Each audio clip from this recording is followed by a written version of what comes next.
నేను చాలా మూర్ఖుండండి. Video recording start చేయకుండా మీకు ఏవో చెప్పేసుకుంటూ రాసేసుకుంటూ వెళ్ళిపోయినప్పటిదాకా.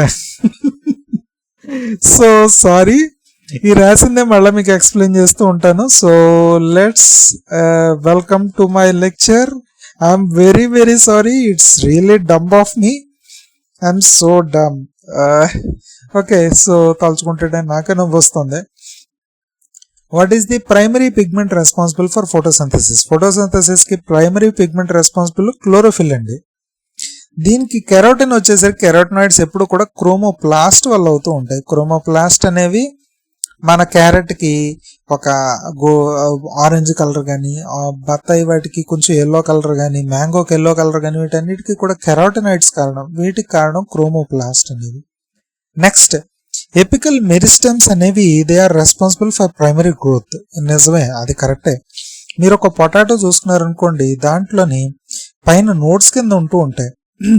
ఆ నోట్స్ నుంచి షూట్స్ అనేది పెరుగుతూ ఉంటాయి. సో ఈ షూట్స్ అనేవి ఏంటంటే ప్రప్రథమంగా ఎపికల్ మెరిస్టెమ్స్ అనేవి ఉండడం వలన ఆ షూట్స్ అనేవి పెరుగుతూ ఉంటాయి. ఇది ప్రప్రథమంగా స్టెమ్ గ్రోత్ పైకి పెరగడానికి వాటికి ఉపయోగపడుతూ ఉంటుంది. Next, cambium contributes to secondary growth and dicots. Dicots అంటే మీరు ముందరగా నేను ప్రీవియస్ వీడియోలో చెప్పాను, ఒకవేళ చెప్పకపోతే వినండి. ఇది వచ్చేసరికి మెయిన్గా ఒక బఠానీ గింజ తీసుకోండి. బఠానీ గింజలో 2 భాగాలు ఉంటాయి. దాన్ని పాతి మీరు జెర్మినేషన్ చేసినప్పుడు 2 ఆకుల కింద పైకి వస్తూ ఉంటుంది. సో దీన్ని డైకాట్స్ అంటారు, లేదా కాటిల్డెన్స్. కాటిల్డెన్స్ వచ్చేసరికి 2 ఉన్నాయి కాబట్టి డైకాటిల్డెన్స్ అని కూడా అంటారు. ఓకే, వెల్లుల్లి పాయ ఒకటి తీసుకున్నారనుకోండి, ఆ పాయని పాతితే సింగిల్ లీఫ్ అనేది వస్తూ ఉంటుంది. సో దీన్ని మోనోకాట్స్ అంటూ ఉంటారు. ఈ డైకాట్స్ లో మాత్రమే క్యాంబియం లేయర్ అనేది ఉంటుంది. Cambium they have the thick stems due to the secondary growth. అందువల్లనే వాటి స్టెమ్స్ కూడా చాలా థిక్ గా డెవలప్ అవుతూ ఉంటాయి డైకాట్స్ కి. మోనోకాట్స్ కి వచ్చేసరికి they don't have any cambium, so no thick stems. So దానివల్ల ఏమవుతుందంటే క్యాంబియం లేయర్ కూడా వచ్చేసరికి ఇంకోటి మీకు చెప్పాలనుకుంది ఏంటంటే, ఈ క్యాంబియం లేయర్స్ వచ్చేసరికి వాటి కలర్ బట్టి, వాటి నెంబర్ ఆఫ్ రింగ్స్ బట్టి, ఆ ప్లాంట్ యొక్క గ్రోత్ ఏంటి, ఆ ప్లాంట్ యొక్క సీజనల్ యాక్టివిటీ ఏ విధంగా పెరిగింది అన్నది చెప్పుకోవచ్చు. ఒకవేళ క్యాంబియం వుడ్ కనుక లైట్ కలర్ ఉందనుకోండి, ఒక చెట్టును కోసినప్పుడు లోపల కొంచెం తెలుపుగా ఉందనుకోండి కలరు, అది స్ప్రింగ్ పీరియడ్ లో పెరిగినట్టు లెక్క. ఎప్పుడు కూడా లైట్ కలర్డ్ రింగ్స్ అనేవి చాలా థిక్నెస్ ఎక్కువగా ఉంటుంది, మందం ఎక్కువగా ఉంటుంది. వాటిలో శాప్ కంటెంట్, వాటర్ కంటెంట్ కూడా ఎక్కువగా ఉంటుంది. అది ఎందుకంటే they grow rapidly during cool and the spring season period. Dark coloured వచ్చేసరికి మెయిన్ గా సమ్మర్ సీజన్ లో పెరుగుతూ ఉంటాయి ఈ డార్క్ కలర్డ్ క్యాంబియం రింగ్స్ అనేవి. మీరు ఒక చెట్టును కోస్తే కనుక దాంట్లో లైట్ కలర్డ్ ఉంటే స్ప్రింగ్ పీరియడ్ లో పెరిగినట్లు లెక్క, డార్క్ కలర్డ్ రింగ్స్ ఉంటే కనుక సమ్మర్ పీరియడ్ లో పెరిగినట్లు లెక్క. వాటి థిక్నెస్ కూడా చాలా పల్చగా ఉంటూ ఉంటుంది. సో ఈ క్యాంబియం యొక్క లేయర్స్ యొక్క కలర్ కూడా ఏ సీజన్ లో పెరిగింది ఏంటి అన్నది మనకు చెప్తూ ఉంటుంది. So cambium contributes to secondary growth in dicots. నిజమే, డైకాట్స్ లో మాత్రమే ఉంటుంది కాబట్టి డైకాట్స్ లో క్యాంబియం సెకండరీ గ్రోత్ చేస్తూ ఉంటుంది. Growth rings in trees are formed due to seasonal activity of xylem. ఇప్పటిదాకా నేను చెప్పింది అదే కదండి. జైలం యొక్క యాక్టివిటీ వల్ల కలర్ మారుతూ ఉంటుంది, సీజనల్ యాక్టివిటీ వల్ల. నెక్స్ట్ వచ్చేసరికి monocots exhibit secondary growth extensively. ఇది అబ్సల్యూట్లీ రాంగ్. ఎందుకంటే మోనోకాట్స్ అనేది గార్లిక్ కాబట్టి చూస్తే కనుక దాంట్లో క్యాంబియం అనేది ఉండదు కాబట్టి సెకండరీ గ్రోత్ అనేది ఉండదు. సో 1, 2, 3 అది right answers. Next one, epidermis అనేది వచ్చేసరికి బయట అవుటర్ లేయర్ కాబట్టి ఇది ప్రొటెక్షన్ అండ్ గ్యాస్ ఎక్స్చేంజ్ కి ఉపయోగపడుతూ ఉంటుంది. It not only plant stems, leaves కూడా ఎపిడెర్మిస్ లేయర్ అనేది ఉంటుంది, ఫ్రూట్స్ కూడా ఎపిడెర్మిస్ లేయర్ అనేది ఉంటూ ఉంటుంది. నెక్స్ట్ వచ్చేసరికి పేరెన్కైమా. ఈ పేరెన్కైమా అనేది ఫోటోసింథసిస్ అండ్ స్టోరేజ్ కి ఉపయోగపడుతుంది. So B1.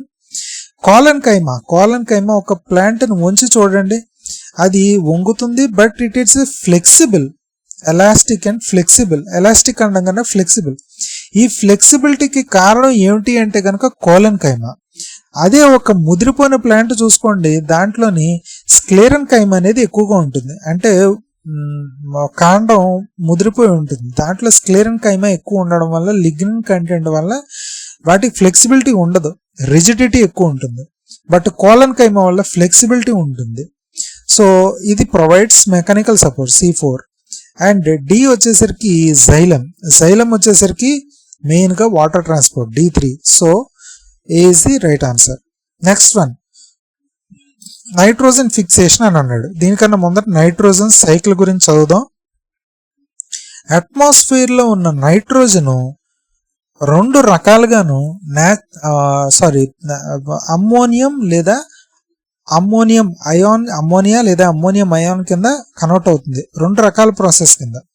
ఒకటి న్యాచురల్ ప్రాసెస్ చూసుకుంటే లైట్నింగ్, థండర్ లైట్నింగ్స్ వల్ల హై టెంపరేచర్ కి హై ప్రెషర్ కి ఒకేసారి గురయ్యి అట్మాస్ఫియర్ నైట్రోజన్ అనేది అమ్మోనియా కింద లేదా అమ్మోనియం అయాన్ కింద ఫార్మ్ అవుతుంది.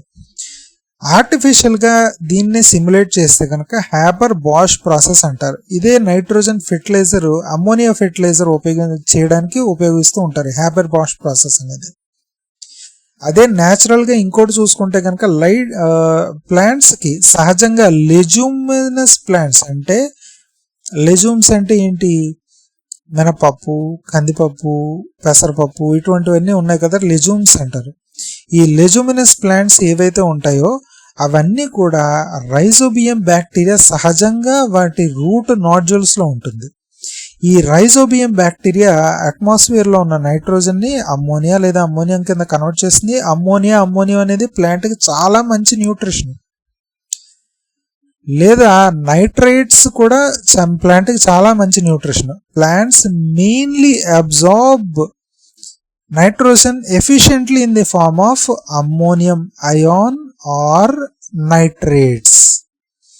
ఈ రెండిట్లోని ఎఫిషియెంట్ గా అబ్జార్బ్ చేసుకుని నైట్రోజన్ అనేది వాటి డిఎన్ఏ సింథసిస్ కి చాలా ఉపయోగం కాబట్టి ప్లాంట్ గ్రోత్ కి చాలా బాగా ఉపయోగపడుతూ ఉంటాయి. ఈ అమ్మోనియా లేదా అమ్మోనియం అయాన్ ని నైట్రైట్స్ కింద కన్వర్ట్ చేయడానికి నైట్రోజోమోనాస్ బ్యాక్టీరియా అనేది ఉపయోగపడుతుంది. నైట్రైట్స్ నుంచి నైట్రేట్స్ కన్వర్ట్ చేయడానికి బ్యాక్టీరియా అనేది ఉపయోగపడుతుంది. ఈ నైట్రేట్స్ నుంచి మళ్ళా నైట్రోజన్ కి మారడాన్ని డీనైట్రిఫికేషన్ ప్రాసెస్ అంటారు. దీనికి ఉపయోగపడేది సూడోమోనాస్ అనే ఎనరోబిక్ బ్యాక్టీరియా అనేది ఉపయోగపడుతుంది. ఎనరోబిక్ అంటే they reduce the nitrates to nitrogen, reduction bacteria.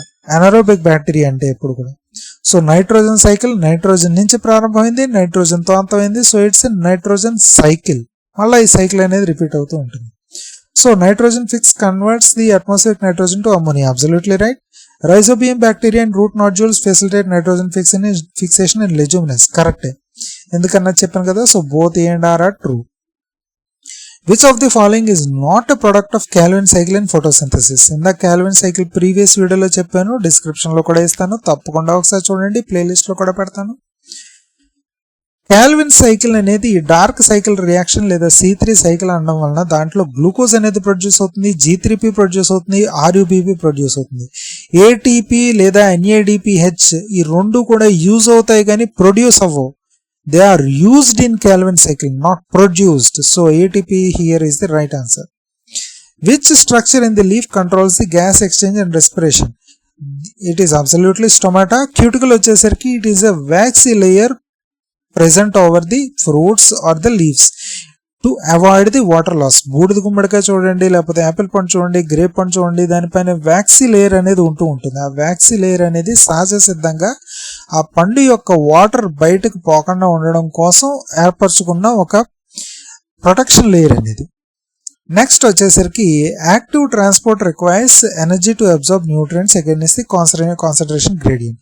దీంట్లో వచ్చేసరికి ప్లాంట్స్ ఏ విధంగా న్యూట్రియంట్స్ అబ్జార్బ్ చేసుకుంటాయన్న చూస్తే కనుక first the active transport and next the passive transport. Active transport లో ఎప్పుడూ కూడా ఎనర్జీ అనేది ఎక్స్పెండ్ చేస్తుంది ప్లాంట్ అనేది. ఎందుకు అంటే కనుక ప్రకృతి నియమాలకి విరుద్ధంగా అనేది అది పనిచేయలేదు కాబట్టి. సో లాస్ ఏంటి, natural laws concentration gradient. High concentration నుంచి లో కాన్సన్ట్రేషన్ కి ఎప్పుడు పదార్థాలు అనేది ప్రవహిస్తూ ఉంటాయి. హై నుంచి లో దానికి వెళ్తూ ఉంటాయి స్టీప్స్, దాంట్లో వాటర్ అనేది ఫ్లో అనేది. సో వీటికి విరుద్ధంగా పనిచేయాలి అంటే వాటర్ కింద నుంచి పైకి లాక్కోవాలి. కాన్సన్ట్రేషన్ కింద ఎక్కువ ఉంటే దాన్ని పైకి తెప్పించుకోవాలి. విరుద్ధంగా పనిచేయడం దానివల్ల ప్లాంట్స్ ఎదగలుగుతాయి, పైన న్యూట్రియంట్స్ అనేది దానికి అందగలుగుతూ ఉంటాయి. సో దీన్ని యాక్టివ్ ట్రాన్స్పోర్ట్ అంటారు. ఇక్కడ ఎనర్జీ అనేది ఎక్స్పెండ్ చేస్తుంది ప్లాంట్ అనేది. పాసివ్ ట్రాన్స్పోర్ట్ వచ్చేసరికి దీంట్లో ఎటువంటి ఎనర్జీ అనేది ఎక్స్పెండ్ చేయదు, నేచురల్ లాస్ ని ఫాలో అయిపోతూ ఉంటుంది. డిఫ్యూజన్ అంటే హై కాన్సన్ట్రేషన్ నుంచి లో కాన్సన్ట్రేషన్కి వెళ్తుంటే వెళ్ళిపోనిస్తుంది. ఓకే, హై గ్రావిటీ నుంచి పైనుంచి కిందకి ఫ్లో అవ్వాలంటే కిందకి ఫ్లో అవ్వనిస్తుంది. సో దాన్ని పాసివ్ ట్రాన్స్పోర్ట్ అంటూ ఉంటారు. ఇక్కడ వచ్చేసరికి ఎటువంటి ఎక్స్పెండిచర్ పెట్టదు. మీరు సపోజ్ ఆస్మోసిస్ యొక్క ప్రిన్సిపల్ ఏంటి చెప్పండి? The solvent flows from the లో concentration solute to high concentration solute కదా. సో ఇక్కడ రూట్స్ ఉందనుకోండి, రూట్స్ దగ్గర చుట్టూ వాటర్ ఉంటుంది, ఆ వాటర్ అనేది solvent.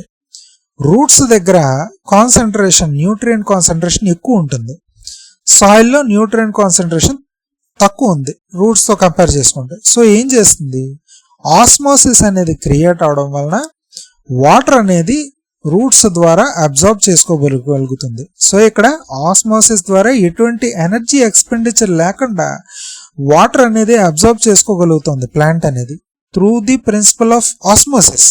So it's a passive transport. వీడేమన్నాడు, all nutrients are absorbed by a passive transport. కాదు, ఎందుకంటే కనుక మీకు ఒక్కోసారి కొన్ని భాగాల్లో ఉన్న ప్లాంట్స్ లో ఉన్న న్యూట్రియంట్స్, ఇప్పుడు రూట్స్ దగ్గరే న్యూట్రియంట్స్ ఉన్నాయి, ఇక్కడ న్యూట్రియంట్స్ బాగా కాన్సన్ట్రేషన్ ఎక్కువ పెరిగిపోయి ఉన్నాయి. మరి పైన ప్లాంట్స్ లో కాన్సన్ట్రేషన్ ఎక్కువ లేదు న్యూట్రియంట్స్. మరి ఇక్కడ నుంచి కాన్సన్ట్రేషన్, హై కాన్సన్ట్రేషన్ నుంచి లో కాన్సన్ట్రేషన్ కి వెళ్ళాలంటే కాన్సన్ట్రేషన్ గ్రేడియంట్ కి ఆపోజిట్ గానే పనిచేయాలా?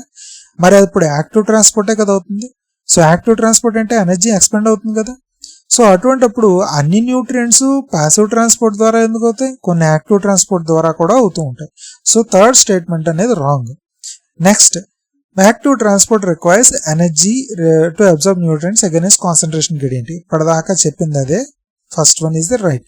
మైక్రోరైజల్ fungi enhance nutrient absorption and roots. It's absolutely right. Fungi అనేది దానికోసం అబ్జార్బ్ చేసుకున్న ఫుడ్ ద్వారా వచ్చిన ప్రొడక్ట్ అనేది బై ప్రొడక్ట్ అనేది ప్లాంట్స్ కి ప్రొడక్ట్ కింద మారి చక్కగా ఫుడ్ కింద మారి చక్కగా యూటిలైజ్ చేసుకోగలుగుతాయి. సో ఈ ఫంగై అనేది ప్లాంట్స్ ఫాస్ఫరస్ ని బాగా యూటిలైజ్ చేసుకోవడానికి, అబ్జర్వ్ చేసుకోవడానికి ఉపయోగపడుతూ ఉంటుంది. నెక్స్ట్, క్యాటియాన్ ఎక్స్చేంజ్ కెపాసిటీ అంటే CEC influences the nutrient availability in the soil. Absolutely right, ఇది కూడా కరెక్ట్. సో కేవలం దీంట్లో all nutrients are absorbed via passive transport అన్నది మాత్రమే తప్పు statement. So 1, 3, 4 the right answer. Next one వచ్చేసరికి ఆక్సిన్స్. ఆక్సిన్స్ అనేది ఎప్పుడు ఏం చేస్తూ ఉంటాయి అంటే కనుక దే మెయిన్ స్టెమ్ గ్రోత్ పెరగడానికి మాత్రమే ఉపయోగపడుతూ ఉంటుంది. లాటరల్ స్టెమ్ గ్రోత్స్ ని అది ప్రమోట్ చేయదు, మెయిన్ స్టెమ్ గ్రోత్ ను మాత్రమే ప్రమోట్ చేస్తూ ఉంటుంది. So they inhibit the lateral bud growth. Auxins అనేది A4. గిబ్బర్లిన్స్ అనేది they promote the germination, they promote the fruit development. So B is 2. Cytokinins అనేది డిలే సెనిసెన్స్. సెనిసెన్స్ అంటే matured vegetation, అంటే అది ఇంకా పెద్దదైపోయింది, ఇంకా అంత మించి గ్రోత్ అవ్వదు. సో ఆ గ్రోత్ అవ్వబోయే ఆ మెచ్యూర్ స్టేజ్ ని ఇంకా డిలే చేయడం కోసం సైటోకైనిన్స్ అనేది ఉపయోగపడతాయి. Next, abscisic acid. ఇది ఎప్పుడు కూడా డార్మెన్సీని ప్రమోట్ చేయడానికి, సీడ్ జర్మినేట్ అవ్వకుండా ఉండడం కోసం ఉపయోగపడుతూ ఉంటుంది. So D is 1. So A is 4, B is 2, C is 3, D is 1. So first option is the right answer. Next, magnesium deficiency causes chlorosis in plants. ఎందుకంటే క్లోరోఫిల్ లో ఉన్న మెయిన్ మెయిన్ ఎలిమెంటే మెగ్నీషియం. అది లేకపోతే ఇంకా క్లోరోసిస్ ఏం జరుగుతుంది? So magnesium is component of chlorophyll molecule. Absolutely right. Both and A are true. R and R is the correct explanation of A. Next, which of the following is not a characteristic of angiosperms. Angiosperms అంటే flower fruit plants ని angiosperms అంటారు. Production of flowers. Absolutely right. Double fertilisation. Yes. Naked seeds. No. Presence of endosperm. Yes. So మీరు ఒక flower కనుక చూసుకుంటే ఆ flower లోని male part ఉంటుంది, ఫీమేల్ పార్ట్ ఉంటుంది. మేల్ పార్ట్ వచ్చేసరికి యాంథర్ ఉంటుంది, దీన్ని వచ్చేసరికి దీన్ని 1 minute, I have to make sure. Filament అంటారు, దీన్ని ఫిలమెంట్ అంటారు. ఈ ఫిలమెంట్ ప్లస్ యాంథర్ దాంట్లో వచ్చేసరికి male part of the flower, దీన్ని అన్నిటిని కలిపి స్టామెన్ అని అంటూ ఉంటారు. Okay, female part of the flower వచ్చేసరికి దీనికి ఓవరీ ఉంటుంది, ఓవ్యూల్ ఉంటుంది, దాని లోపల ఓవరీ ఉంటుంది. ఓవ్యూల్ అనేది ఫ్రూట్ కింద డెవలప్ అవుతుంది, ఓవరీ అనేది సీడ్ కింద డెవలప్ అవుతుంది. స్టైల్ ఇది ఒక పాలన్ ట్యూబ్ లాంటిది. నెక్స్ట్ పైన స్టిగ్మా పైన ఉండేది. ఇది అంతటిని కలిపి పిస్టిల్ అని కూడా అంటూ ఉంటారు. ఓకే, సో మెయిన్ ఏంటంటే ఈ male part of the anther వచ్చేసరికి ఫీమేల్ పార్ట్తో ఎప్పుడైతే కనెక్ట్ అయిందో ఆటోమేటిక్గా ఇది ఫ్రూట్ కింద డెవలప్ అవుతూ ఉంటుంది. దీన్ని డబుల్ ఫెర్టిలైజేషన్ అంటూ ఉంటారు. ఓకే, దీంట్లో ఉండేది ఎండోస్పెర్మ్ ఉండడం వల్లనే ఈ ఫ్రూట్ అనేది డెవలప్ అవుతూ ఉంటుంది. Okay, but the seed here is the ovary and it ultimately develops into seed, and these are protected by a fruit coating called as the ovule, which later develops into fruit. So naked గా ఉండవు seeds అనేవి దీంట్లో. So angiosperms flowers and fruits లో seeds naked గా ఉండవు. So this is the out of place one, not a characteristic అంటే. So here is the right answer. So నా video కనుక నచ్చినట్లయితే ఖచ్చితంగా నా ఛానల్కి సబ్స్క్రైబ్ అవ్వండి, లైక్ చేయండి, షేర్ చేయండి, మీ ఫ్రెండ్స్ని కూడా సబ్స్క్రైబ్ అవ్వమని చెప్పండి. Thank you so much. Let's meet again and bye bye.